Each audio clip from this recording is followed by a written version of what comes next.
ሰላም ውድ የውበት ከቤቱ ቤተሰቦቼ እንዴት ናችሁ? ዛሬ በጣም ጠቃሚ የሆነ ቪዲዮ ይዤላችሁ መጥቻለሁ። በተለይም ሜካፕ ለመጀመር የምትፈልጉ ነገር ግን ከየት እንደምትጀምሩ የማታውቁ ከሆነ ይሄ ቪዲዮ ለእናንተ ነው። ዛሬ ከመጀመሪያው ደረጃ ጀምረን በቀላሉ እንሄዳለን። ብዙ ምርቶች መግዛት ሳያስፈልገን ጀማሪ ሰው በቤቱ ሊሰራው የሚችለው ቀላል የዕለት ተዕለት ሜካፕ አብረን እንሰራለን። ቪዲዮውን እስከ መጨረሻው ተከታትላችሁ ከወደዳችሁት ላይክ ማድረግና ለቻናላችን አዲስ የሆናችሁ ቤተሰቦች ደግሞ ሰብስክራይብ በማድረግ የደወል ምልክቱን ተጭነው ቤተሰብ እንሆን። የመጀመሪያው ቆዳችንን ማዘጋጀት ነው። ሜካፕ ከመጀመራችን በፊት ቆዳችንን ማዘጋጀት በጣም አስፈላጊ ነው። ብዙ ጀማሪዎች በቀጥታ ፋውንዴሽን ወይንም ካውንስለር መቀባት ይጀምራሉ። ነገር ግን ቆዳችን ንጹህና እርጥበት ያለው ከሆነ ሜካፓችን በተሻለ ሁኔታ ይቀመጣል። መጀመሪያ ፊታችንን በተስማሚ የፊት ማስጫ እናጸዳለን። ከዚያ ሞይስቸራይዞችን እንጠቀማለን። ቆዳችንን በጣም እንዳያደርቀው ይረዳናል። ቀን ላይ ሜካፕ የምንሰራ ከሆነ ሰንስክሪን መጠቀምም ጥሩ ልምድ ነው። ሌላው ታዲያ ብዙ ምርት መጠቀም ማለት የተሻለ ሜካፕ ማለት አይደለም። ቀላልና በቆዳችን ላይ የሚስማማ ነገር መጠቀም በቂ ነው። ሁለተኛው ቆዳችንን ፕሪመር እናደርጋለን። ፕሪመር ማለት ሜካፕ ከመቀባታችን በፊት በቆዳችን ላይ የምንጠቀመው የመጀመሪያው ዝግጅት ምርት ነው። ቆዳችንን ለሜካፕ ያዘጋጅልናል። የቆዳ ላይ ያሉ ትንንሽ ጉድጓዶችና ያልተመጣጠነ ሸካራነትን በመቀነስ ሜካፓችንን በተሻለ ሁኔታ እንዲቀመጥ ይረዳል። ሌላ ፕሪመር የሚያደርገው ቆዳችንን ለሜካፕ ማዘጋጀትና ሜካፓችን በተሻለ ሁኔታ እንዲቀመጥ ይረዳናል ማለት ነው። ጀማሪ ከሆናችሁ ፕሪመር አለመጠቀምም ችግር የለውም። በተለይ ቆዳችሁ ደረቅ ከሆነ እርጥበት የሚሰጥ ፕሪመር እና ቅባታማ ቆዳ ካላችሁ ደግሞ ቅባትን የሚቆጣጠር ፕሪመር መምረጥ ይኖርባቸዋል። ሶስተኛው ፋውንዴሽን ነው። ፋውንዴሽን የምንጠቀመው የፊታችንን ቀለም እኩል ለማድረግ ነው። እዚህ ላይ ጀማሪዎች ካላችሁ ፋውንዴሽን ብዙ መጠቀም አያስፈልግም። ትንንሽ መጠን ወስደን በግንባራችን፣ በጉንጫችን፣ አፍንጫችንና አገጫችን ላይ እናደርጋለን። ከዛ በስፖንጅ በብረሽ ወይም ደግሞ በእጃችን ታጥበን በቀስታ እናሸዋለን ማለት ነው። በተለይ ደግሞ በፊታችን ጠርዝ ላይ በጆሮ አካባቢና ወደ አንገት የሚወርደውን ቦታ በደንብ አድርገን ማዳረስ ይኖርብናል። ሌላ ፋውንዴሽን እንደ ጭንብል እንዲታይ ማድረግ አያስፈልገንም። ምክንያቱም የተፈጥሮ ቆዳችን እንዲመስል ነው የምንፈልገው ማለት ነው። ቀጥሎ የምንጠቀመው ካውንስለር ነው። ካውንስለር በተለይ ከአይናችን ስር ያለውን ጥቁር ቦታ ትንንሽ ጠባሳዎችና ልንደብቃቸው የምንፈልጋቸውን ቦታዎች ለመሸፈን ይረዳናል። ከአይናችን ስር ብዙ ካውንስለር አናደርግም፣ ትንሽ ብቻ በቂ ነው።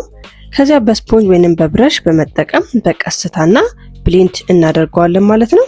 እዚህ ላይ አንድ ሚስጥር የምነግራችሁ ነገር ብሌንድ ማድረግ ከብዙ ምርት መጠቀም ይሻላል። አሁን ደግሞ ፊታችንን ትንሽ ቀለምና ህይወት እንሰጠዋለን። ብለሽ በጉንጫችን ላይ የተፈጥሮ የሚመስል ቀይ ወይንም ሮዝ ቀለም ይሰጠናል።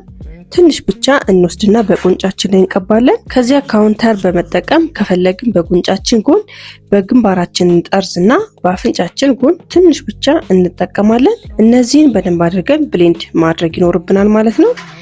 ቀጥሎ የአይናችንን ሜካፕ ነው የምንሰራው። ጀማሪ ከሆናችሁ እንግዲህ በጣም ብዙ የአይን ሼዶችን መጠቀም አያስፈልገንም።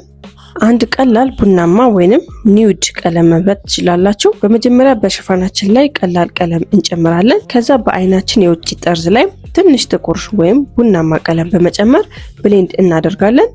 በመቀጠል አይላይነር መጠቀም ከፈለግን ቀጭን መስመር እንስላለን ማለት ነው።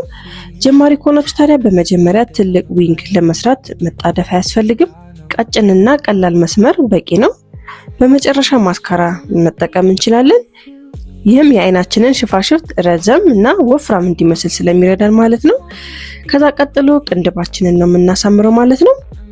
እዚህ ጋርም ጀማሪ ከሆናችሁ ታዲያ ቅንድባችሁን በጣም ጥቁርና ሰፊ አድርጋችሁ መሳል አያስፈልግም። በተፈጥሮ ያለውን ቅርጽ ብቻ ተከትለን ትንንሽ ቦታዎችን ብቻ እንሞላለን። ካደረግን በኋላ ስፑሊን በመጠቀም እናስተካክለዋለን።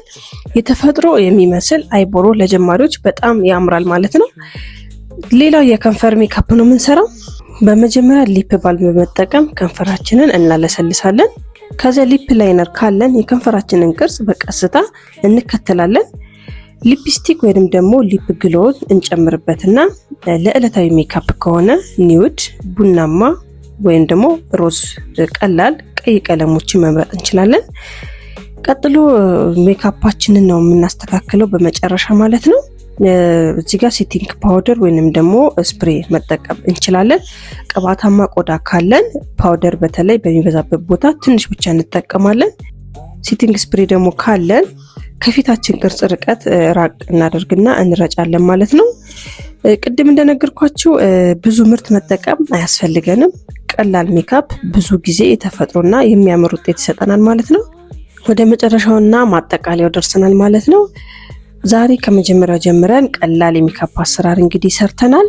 ከቆዳ ዝግጅት ጀምረን እስከ ፋውንዴሽን፣ ካውንስለር፣ ብረሽ፣ ካውንተር፣ አይቦሮ፣ አይሻዶ፣ አይላይነር እና ማስካራ፣ ሌላው ደግሞ የከንፈራችንን ሜካፕ እስከ መጨረሻው ድረስ ተመልክተን ማለት ነው። ለጀማሪዎች ዋናው ነገር ብዙ ምርት መጠቀም ሳይሆን በትክክል ብሌንድ ማድረግና በተለማመድን ቁጥር መሻሻል ይመጣል ማለት ነው። በመጀመሪያ ላይ በትክክል ካልሆነ እንዳትበሳጩ። ማንም ሰው በአንድ ቀን ሜካፕ ባለሙያ አይሆንም። በተደጋጋሚ ስትለማመዱ እጃችሁ ይለምዳል ማለት ነው። እናም ውጤታችሁ እየተሻሻለ ይሄዳል። እሺ ቤተሰቦቼ ለዛሬ ይዤላችሁ የመጣሁት ቪዲዮ ይሄንን ይመስላል ማለት ነው።